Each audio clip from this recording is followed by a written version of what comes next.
Weeks 5 through 8 on the leg day program. This is lower body push, meaning that you're going to be working a lot of quadricep and a lot of glute.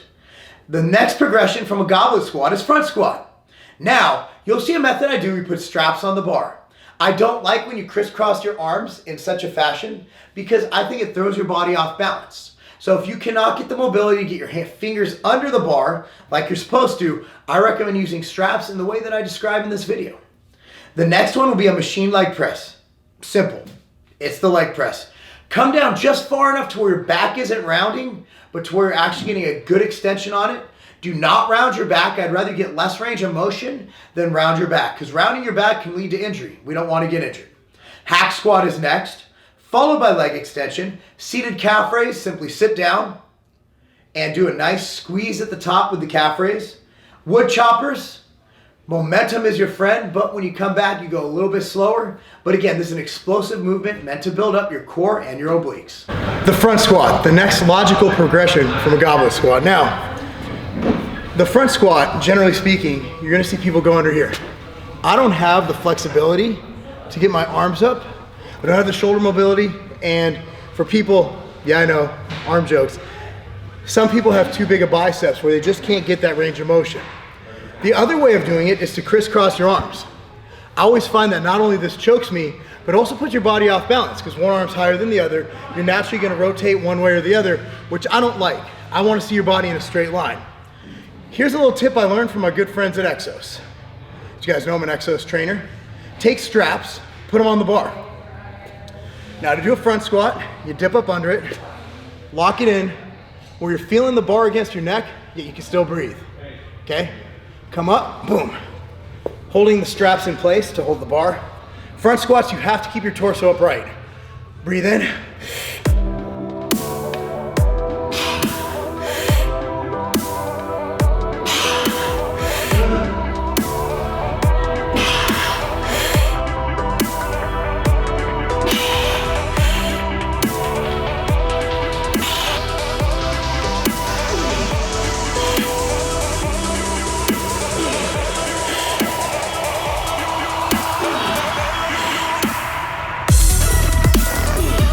The next progression in leg press is a simple bilateral leg press. Now, I'm getting haters on this, I am. But I've actually witnessed many people blow out their lower backs doing a leg press with hyperextension. I'm gonna show you both ways, show you what not doing, what to do. Now, I have very light weight on for demonstration purposes. However, what we wanna do with the leg press, we wanna come just before your lower back starts to round. That's not ankle mobility, that's making your lower back round.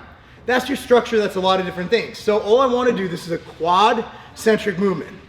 So our focus is gonna be on the quads, and of course, we're always gonna have our glutes and cores tightened. So for the bilateral leg press, if you wanna go more hamstring focused, that's not what we're doing today, you put your legs up here, but we're doing a standard leg press. Put your legs where they comfortably land. For me, so my knees are about this angle, and different leg presses will have different leverage, so you just have to feel it out for what feels best. As far as width, I like around shoulder width apart. Come up. Unlock the machine, grab onto the handles, come down. Now, here's where I want you, right here. See my butt's not rounding, but it's right about to round, boom. And that's not ankle mobility. So this is not a half rack, because my quads are fully engaged. Now, this isn't bad per se, but it is a risk factor. So some people in the full range of motion camp, come down here, look where my butt is. That's not good, okay? So I want your butt to remain on here. For me, that's right about there. Don't totally lock out your knees, constant tension.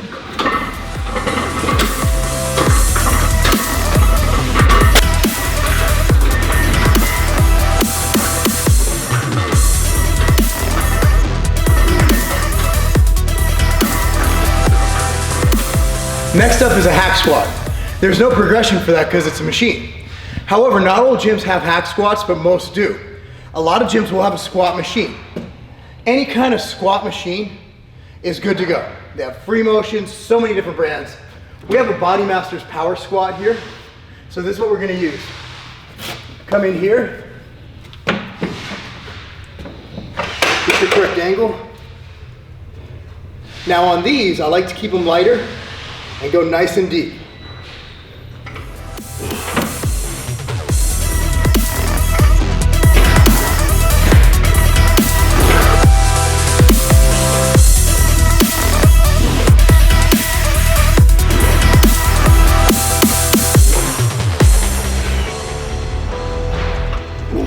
Generally speaking, functional trainers like EXOS trainers don't usually do open chain movements.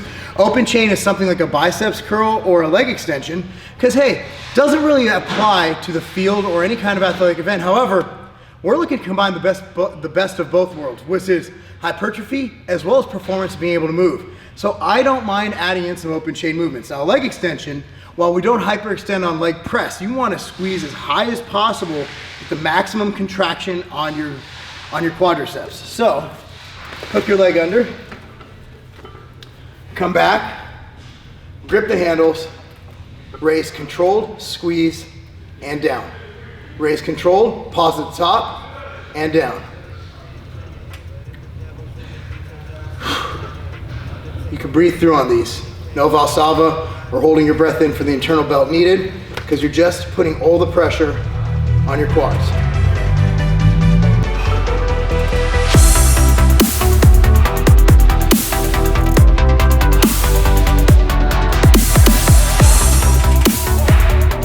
Seated calf raise.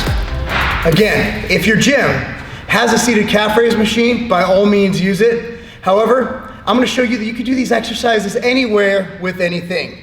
Take 2 dumbbells, put them towards the end of your leg. Knees at around a 90-degree angle with a 45-pound plate in front of you. Hold the dumbbells in place. Raise up. 1. Squeeze at the top. This works your soleus, which is your inside of your calf, which gives you that nice, round, thick look.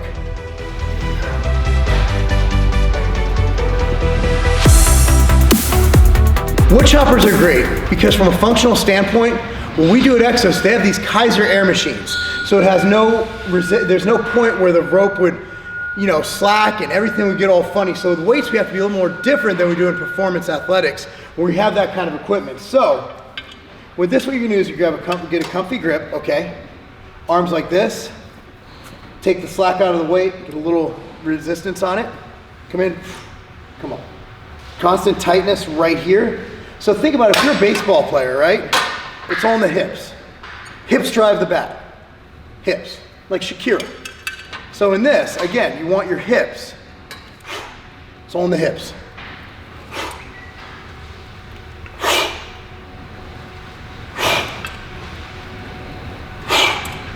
Arms, you have a slight bend obviously at the bottom.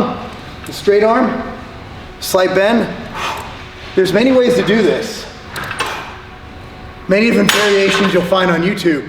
But the way I prefer to do it is is the closest we can get to doing an air machine, which is coming out, focusing on the hips. The hip rotation. And that'll bring in your obliques, your serratus, and all these muscles over here.